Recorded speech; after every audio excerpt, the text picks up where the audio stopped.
Ladies and gentlemen, it is time to build ourselves a proper budget gaming PC. And today we're doing this with the not quite so new RTX 5050. Oh my god, I can't believe it. PC Centric, he's a sellout, that's it. Nvidia fanboy, why is he using this? It's an 8GB graphics card. Doesn't he know that that's not enough? These are the questions that you're probably hurling at the screen right now, but for loads of different reasons, I actually want to do a full build with the 5050. Firstly, so we can test the performance. Secondly, so everyone at home that really does want to save every penny can do. And of course, throughout this video, we're going to go through all of the pros and cons, not just of the 5050, but also all of the components we have on our desk. And hopefully, we're going to help you to find the perfect gaming PC for you. Because at the moment, the internet is quite rightfully very, very angry at Nvidia. But ultimately, if you need a budget-friendly gaming PC, you don't have hundreds and hundreds to spend, this might be your only option. So let's walk you through whether it's a good one. Right after a short word from this video's sponsor. Introducing the new Gigabyte A16, the wallet-friendly gaming laptop that's better than ever. Now equipped with up to an RTX 5070 laptop GPU, you get faster frame rates, access to DLSS 4 AI upscaling, and multi-frame generation smarts. It rocks a super fast 165Hz display, ideal for multiplayer, and even goes up to 2560 by 1600 on the top set model. Get your game on today for less with the Gigabyte A16. Learn more with the link below. So yes, you may have noticed a few months ago Nvidia launched this, the RTX 5050. This is one from Gainwood. This was actually a review sample provided by Overclockers UK, so massive thank you to them for actually loaning this GPU out. But I consciously didn't want to cover this at launch and do like a full build, because we know that for all intents and purposes this is kind of just like an RTX 4060, but almost as good. I mean, for most people, you just literally wouldn't notice the difference. And yet the price on this isn't actually that dissimilar to what a 4060 was after a couple of years had gone by and obviously the price had started to come down. So this is very much like a refresh, really, like rather than anything new. To be clear, it does support DLSS multi-frame generation, which is going to be useful for some people. But otherwise, it's just going to be a budget-friendly graphics card with that same 8GB of VRAM. And if you don't know what that means, don't worry, because for some people it's going to matter a lot, and for other people it's not actually really going to make much difference. And I do want to be as honest and upfront about this as possible, so we go through this throughout this video. But for now, let's place this to one side. And we will be talking about the B580 as well, because obviously that is going to be the competition. And here's the thing, right? Ultimately, when you're trying to build a gaming PC and save as much money as possible, then you just are going to have to cut corners. And obviously there are some corners that you can cut that will take things too far. But ultimately, if you are just trying to build the cheapest possible gaming PC, there are going to be compromises. This is something that you just can't get away from. And people that are going to be spending thousands of pounds on a gaming PC obviously aren't going to have to deal with the same compromises, but that's why you spend all of that extra money. Now, one of the compromises as well is going to be with this, which is the motherboard. This is an A620M Gaming X motherboard. If you can get this for under £100, I would say it is going to be worth it. But if you're willing to spend just a little bit more, you can get something like a B850M from MSI. It's like a gaming motherboard, and it is going to be almost certainly high quality. It's got more bandwidth. It's going to be more future-proof. But if you were to spend an extra 40, 50 pounds on every component that we have here, once again, this is no longer a really affordable rig, and this is just a price to performance rig, which is great, but doesn't really save you a whole bunch of money. And to be fair, whilst on paper this is absolutely not going to be the most feature-rich or premium board, every time I've used it before, it has performed really well, actually. I mean, the main compromise with this is that you don't get overclocking. It doesn't have the same PCIe Generation 5 support that you find on like some higher end motherboards. And if you are going to like upgrade this to something like a Ryzen 9 and you're going to like put 180 watts into it, this board almost certainly isn't going to cope and you will lose performance. But for the sort of rig we're going to build today, I would actually wager that for most people, again, you're probably not going to notice any real difference in terms of features or performance. But it does look a little bit bare bones now, doesn't it? In order to make our build as easy as possible, of course, we want to get our motherboard and place it down on the box and then add our processor, RAM and SSD on here and then put it inside the case because it just makes it a fair bit easier. And you can also see here, again, a little bit of the compromises that you just don't have things like a really thick M.2 heatsink. This is a micro ATEX board, so it's smaller, it just has less things on it. And it does also has less cooling for the VRMs as well. But again, with the CPU that we're using here today, this isn't really going to make much difference because this is actually a 65 95-watt chip. If you go for like a Ryzen 7 or Ryzen 9, you can start to get over 100, and this is when, as I say, you might start to notice a little bit of compromise. But for this, should be absolutely fine. This one is the Ryzen 7600. This is a 6-core CPU. It should be more than enough ready for gaming. This is probably the best value gaming CPU you can get, unless you're willing to go on Newegg or AliExpress or something and buy a 7500F, which is very similar to this, has slightly less performance, but is a fair bit cheaper. So actually does offer better value for money. But just literally open this slot up and then gently lay it in, push this back on top, and then click that in and save this for ROM. Once you've done that, you can then press onto your DDR5, your RAM, your random access memory, and unfortunately this is the component that has gone up considerably in the last few weeks actually. Apparently this is down to AI and just people buying up essentially, but do be aware this is potentially going to cost you 50% more, which is a bit annoying, but the best way to save money on memory is to go for one that doesn't have RGB. This is some Corsair Vengeance, and normally I'd say aim for 6000 MHz CL30, but obviously with a more budget-friendly gaming PC, you can absolutely step that down to something like 5600, or in terms of the latency, which is the CL figure, like 36, something like that. Again, for this sort of rig, it's not going to make much difference, but it's really easy to get this installed. Just literally open up slots 2 and 4. Please don't do any of the other ones or bunch them together, as you will definitely lose performance. And then you can literally just lower these into place and then do the same with the other, making sure you get that really satisfying click.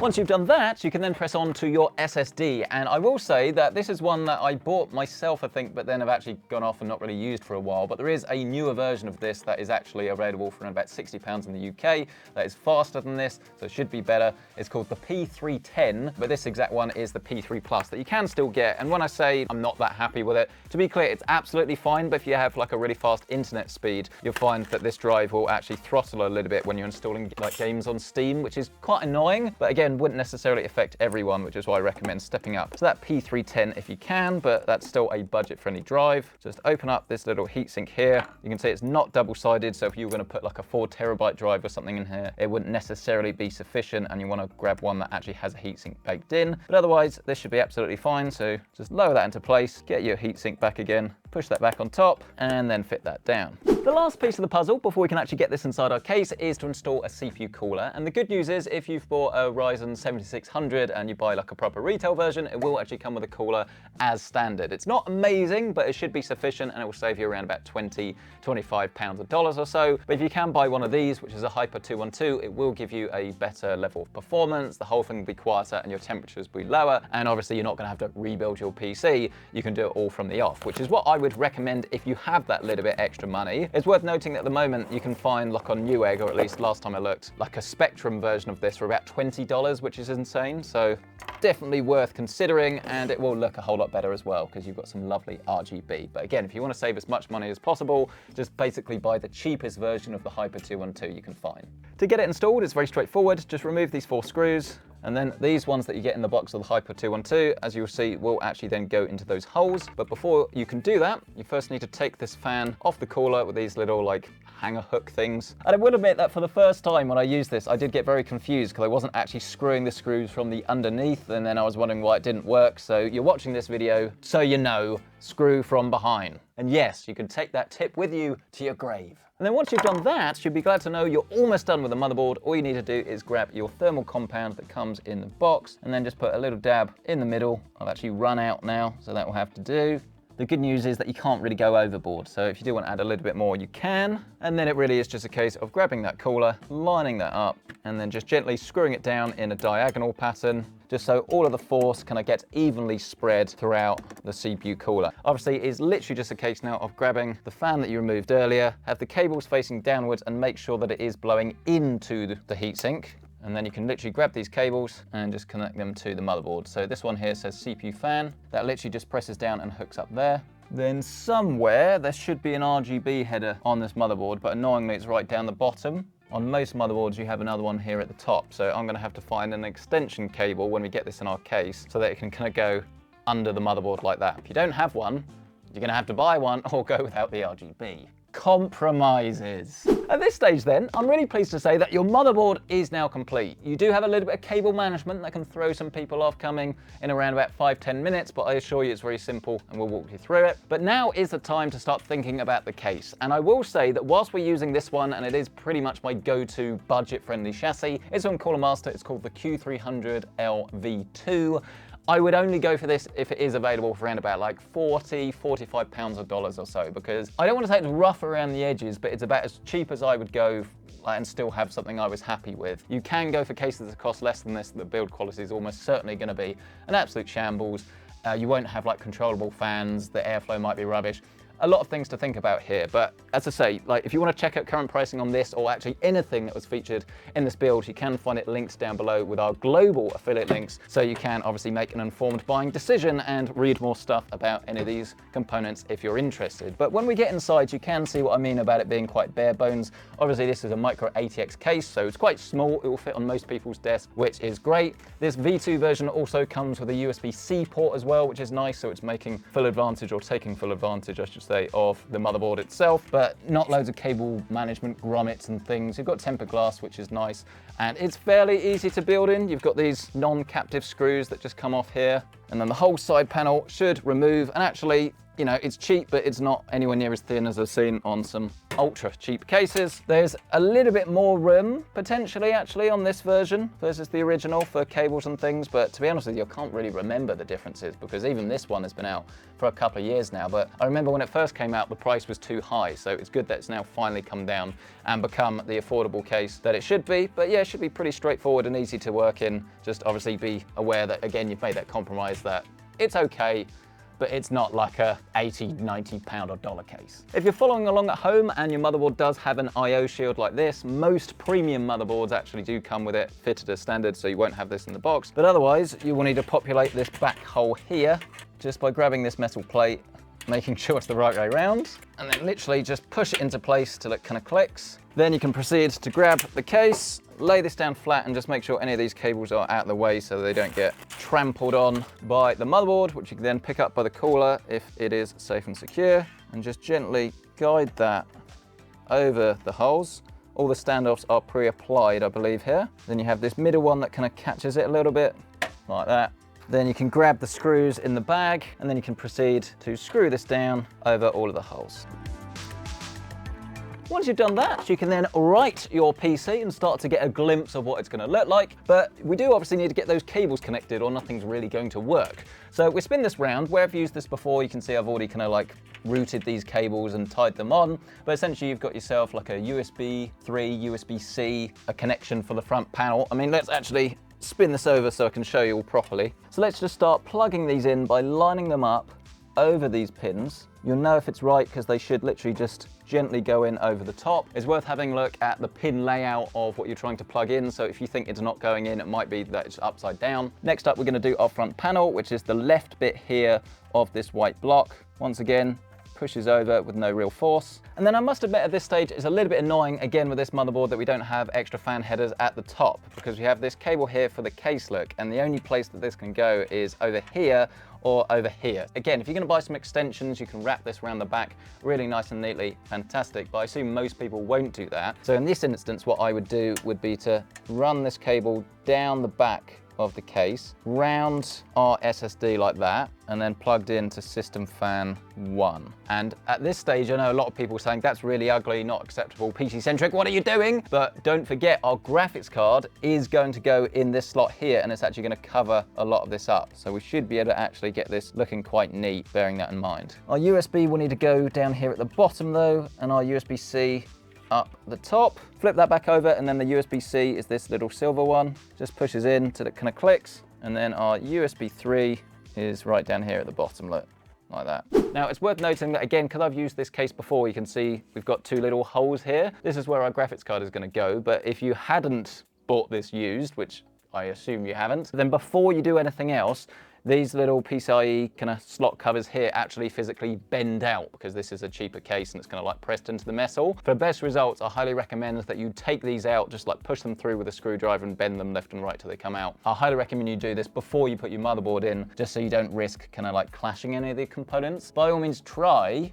but it will be your own risk. So for the third and hopefully final time then, let's lay this down once again. We can then pick up our graphics card, and as I say, this is a Gamewood one. It's pretty bare bones, to be honest. It's a nice size, it's plasticky, but as long as it's got enough cooling on it, and the 5050 really doesn't use much power at all. Editor Cole, how much power does it use?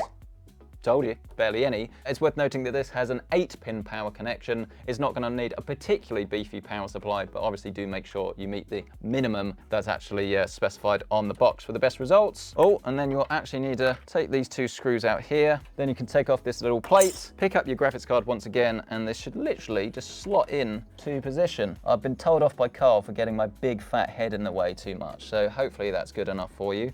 Push it in over the slot, and then literally push it down till it kind of clicks. Then you can replace that little plate, screw it down, and then now, sans the cables, our gaming PC really is looking finished. Do you see what I mean? This is just, as I say, a great functioning gaming PC, and as long as it plays the games without like low FPS or stutter or anything like that, what more do you want? Well, probably a power supply. And this is actually pretty straightforward to work with. Just give your PC a little spin, and then, as I say, make sure you're getting the right wattage for your system, but this is always a great option. It's from MSI, it's the A650BN. You can typically get this for about £60, $60, something like that, sometimes a bit more, sometimes a bit less. But this is a non-modular power supply, which means you have all of these cables dangling here that you're gonna have to tuck somewhere, which is a bit annoying, but because obviously this is a lower wattage power supply, you don't have as many in the first place. So definitely not the end of the world, but we need to work out where this goes actually. I haven't used this case in a while. Oh, it's really old school. It literally just sits down here at the bottom, look. Oh, actually I forgot there's this little bracket that you first need to remove. So 4 screws on the back, and then this plate will come out like this. And then this is what needs to connect to the back of your power supply. And then that will just screw down like so. And then you can literally just grab your power supply again, making sure that the fan is facing downwards. And then this will just line up there, look, with the back of the chassis, and then you can just screw this back into your chassis. Then we can start tucking our cables around the other side and then bringing them back through just to keep everything neat. Our ATX, look, will plug in here, which is this very large connection, look, at the top right. There's a very dark case inside. Can you see that? CPU, again, tucked around the back, and then this time you bring this up at the top left. There it is. CPU plugs in up here, look, in that little gap. And then I think actually last and certainly not least for this rig, we just need our PCIe, which are these ones. So as I say, 1 8-pin is all you need here. And this will connect to our graphics cardlet just like that. But now obviously comes the case of actually neating everything up, because you can't leave the cables like that. That would be horrible. So I'd say get all of the slack and just gently push them through to the other side, again, as neatly as possible. Do the same with the cables we haven't used. And then arguably the hardest bit, working out what to do with them. So we've got a couple of SATA and things here. I will say that I am going to use just like a little RGB controller, just because I couldn't find an extension, but this will suffice. So if you do use any like boxes like this to control fans or RGB, you will need, where are they?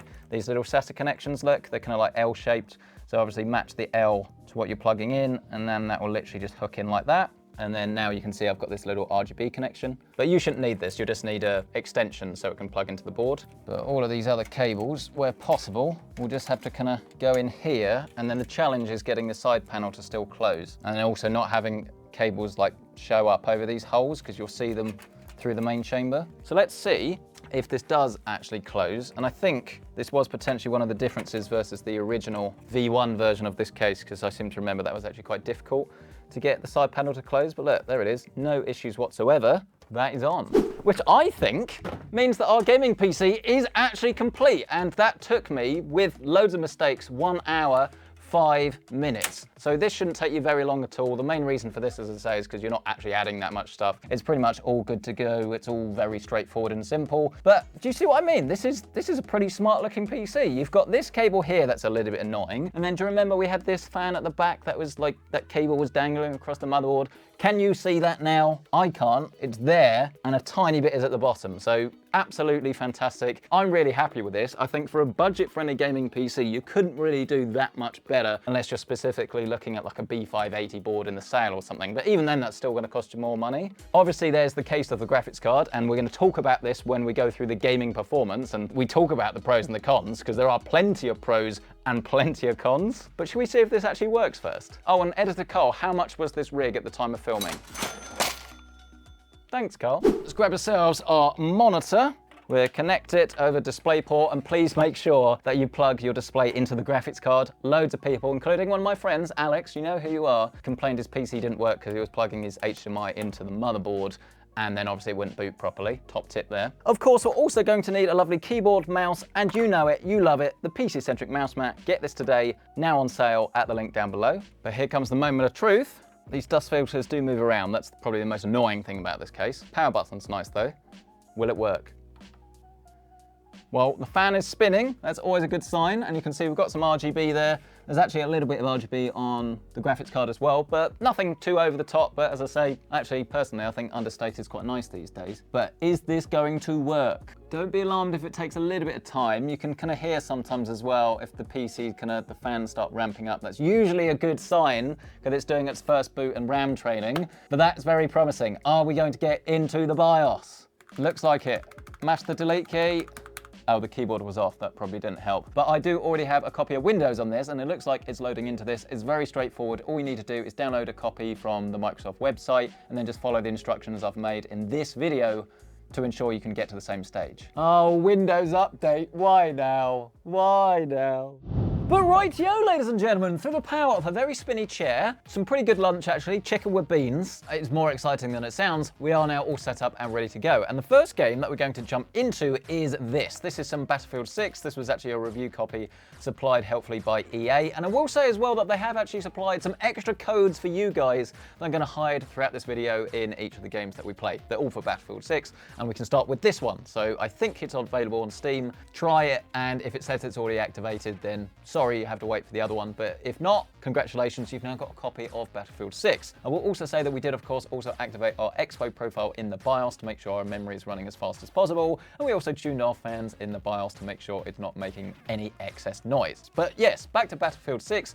And as you can see, we've currently got this set to 1440p. We are using DLSS that's actually set all the way down to balance. The game still looks good. I would highly recommend you turn off things like vignetting, film grain, actually turn the sharpness down a little bit because it just does make the game look a little bit better. And then once we die and respawn, we can then have a close look at our frame rate and our settings. So if you look at the top right corner of your screen, you should be able to kind of work out whichever the lowest number out of the GPU and CPU is, that is the frame rate that we're getting. So at the moment, it's around about 100 frames a second. I will say that if we have a look at some earlier footage, that you will find that in the larger maps, this is going to go down to as low as like 60, 65. I think that was kind of averaging around about like 75, 80 frames a second. So the point is, it is going to have some variability, but this is currently running at like a medium-ish preset. I've turned the textures up to high, but otherwise this is pretty much a combination of low, medium, and high settings across the board, really. So I think for most people, this is going to be fantastic. This properly looks like a next-gen game.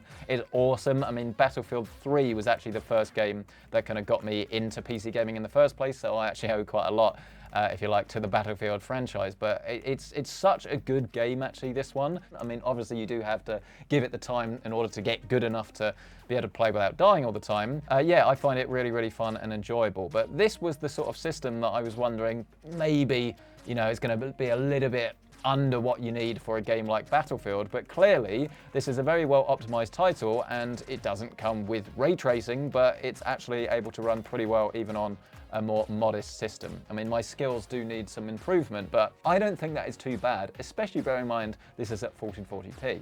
But let's go into the settings once again, and we'll change our DLSS to quality, and then let's change this to 1080p.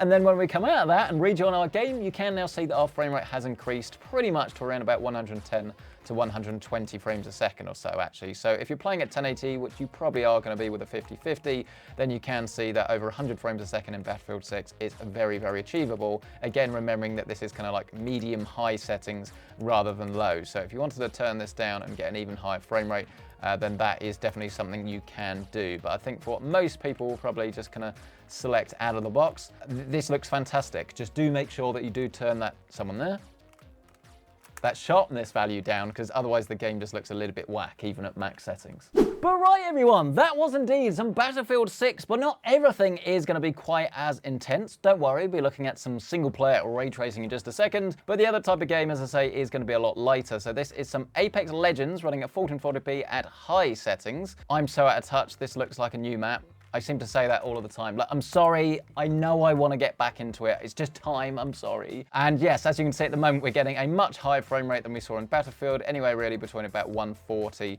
to about 180 frames a second or so.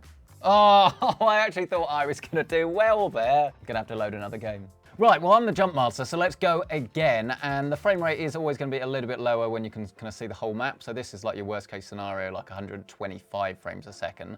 So not like crazy night in difference between Battlefield, but that is what, like an extra 40% or something like that. So it is a decent and significant increase really. And look, when you land again, yeah, about 160, 180 FPS. This CPU is very unlikely to be bottlenecking you in Apex Legends. I think even if you had like a top-end GPU, this would be more than sufficient. But obviously having a higher-end CPU means that you're gonna just have better 1% lows essentially and just less drops and dips in the overall frame rate. But yeah, probably not an Apex Legends. So yeah, about 150 frames a second at 1440. Oh, and what's that? No idea. But as I was saying, let's try 1080 and then we can come back out and wow, that's actually quite a big increase. I wasn't expecting that much. Around about 215 to 220 frames a second at 1080p. And this is like, again, one of the things, 8 gigabytes of VRAM, it is going to be a limiting factor in a fair few games, and I'm sure we're going to encounter this when we do some tests once we start with like ray tracing and the single player games. But the point is, when you compare this to like an ARC B580 that does have more VRAM, you will find that in multiplayer games, assuming you're not running into a VRAM limitation, the 5050 is very much going to be trading blows with the B580, and if you can get the 5050 for less, then obviously it is going to offer you better value for money. And there'll definitely be some games like CS2 that the 5050 is actually going to be a lot better than the B550. So, plus obviously you get the NVIDIA features, so you get things like DLSS, you get the multi-frame generation, which, as I say, I'm not like a massive fan of, but it's certainly an option. So it all comes down to a price really. I think if it was me personally, I would go for the B580 if they were exactly the same price, but if one was substantially cheaper than the other,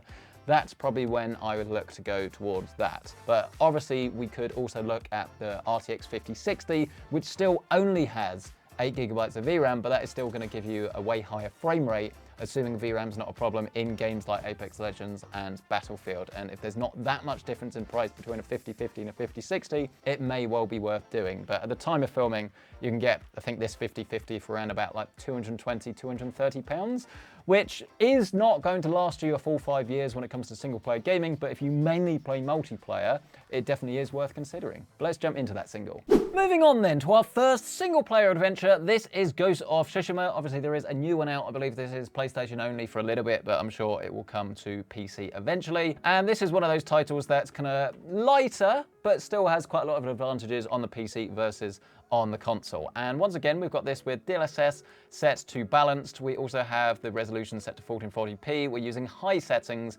And as you can see, we're currently getting around about 95 to 100 frames a second or so. And obviously the game is super, super smooth. This is a high refresh rate monitor. I think this monitor probably costs roughly about the same or probably more than this whole PC's. But if you're interested, I'll leave it linked down below. But yes, around about 90 frames a second. And if you look at that frame time graph, you can see it is very, very smooth. This isn't one that does have ray tracing, but it is worth noting that this does actually have frame generation. It's actually in the display menu there, you can see DLSS balanced, and you can go down here and you can choose DLSS frame gen. We can hit apply, and it is worth noting that this isn't one of those games that supports multi-frame generation, which essentially uses AI to add more than one AI generated frame.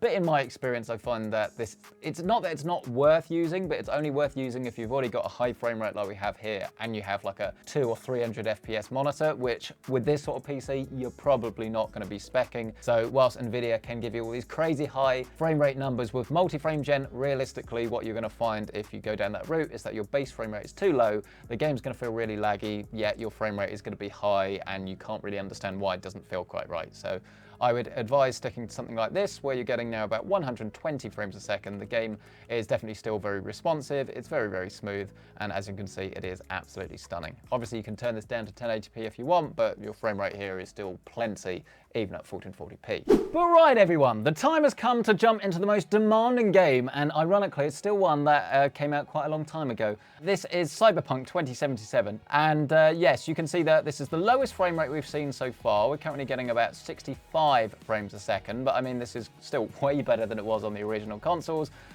My driving hasn't improved, sadly, so we're going to have to get out. And you can see that it is going to vary depending on when and where you are in the game. We're currently looking at about 60 frames a second or so.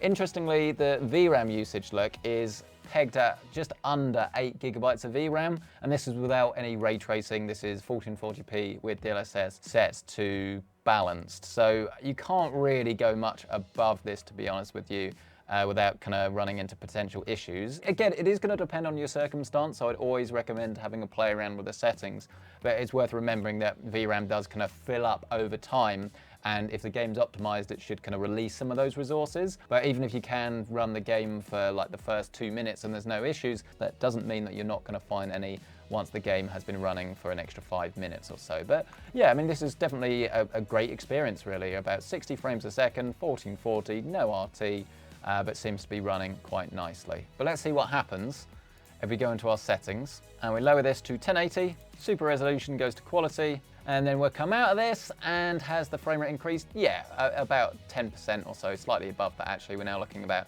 68 to 70 frames a second rather than the 60 that we had before. Interestingly enough, our GPU is still pretty much running at max, but there might be a little bit of CPU limitations in there, as it is fluctuating between about 90 and 98%. So it's a good pairing, really, the 5050 with the 7600. But if you were someone that wanted to go and enable your ray tracing, we hit apply, I would imagine that the frame rate is going to tank considerably on this. And is that going to improve? No, that's a bad experience. That's about 20 frames a second or so. And actually, I would wager that this is down to the VRAM limitations rather than the actual power of the GPU. You can see it's obviously capped at 8,000, so it's just not able to utilize the graphics cards. Everything's just getting a little bit confused. And yeah, your frame rate is obviously now at a completely unplayable load. What if we just have reflections? Is that going to be any better?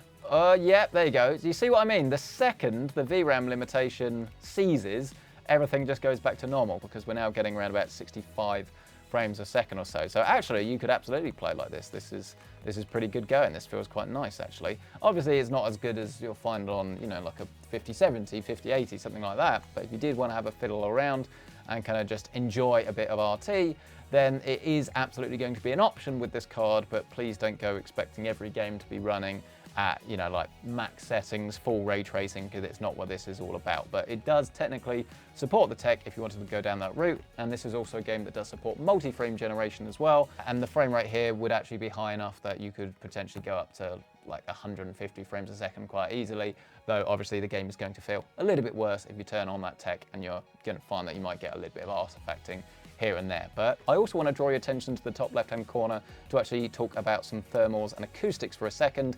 You can see both the GPU and the CPU are roughly, well, the GPU is a bit lower, about 73, 72 degrees. CPU is about 75. But I have tuned this for noise, so you can hear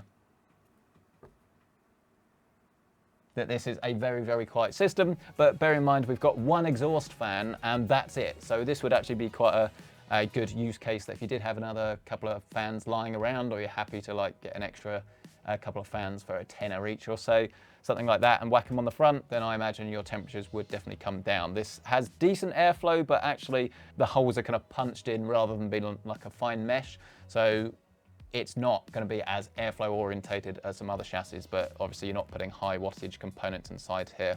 One last thing, of course, before we press on, is to leave our Battlefield 6 code, the last code, down here. Best of luck if you haven't tried claiming any of those. But overall, I've got to say, I'm really happy with this system. Is it the absolute best gaming PC you can build? No. Is it filled with many compromises? No, actually, I don't really think so. I mean, other than swapping out the motherboard to a B850, there's not really anything personally I would change about this. You've still got plenty of RAM, still got plenty of performance on the GPU and the CPU. It really just does come down to whether you want to go for an Intel Arc B580 or B570 that has more VRAM, but potentially a little bit less performance. It purely comes down to what it is that you're going to be playing, but mainly for like 1080p, even 1440p multiplayer games, chances are you'll see slightly better performance on the NVIDIA cards and you get access to those technologies. But if you want to be more future-proof in terms of VRAM and AAA launches and things like that, and you're going to be annoyed like having a game like Cyberpunk, then in theory you could turn the ray tracing up,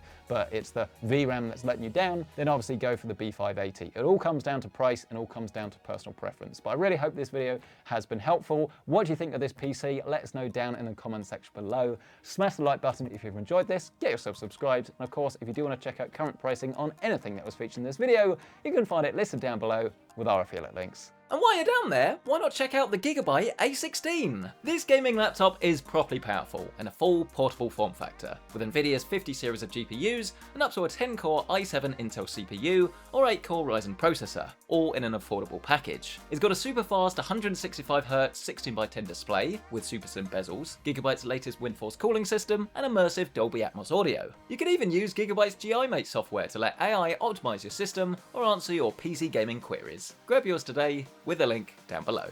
Well, thank you guys so much for watching. We'll catch you in the next one.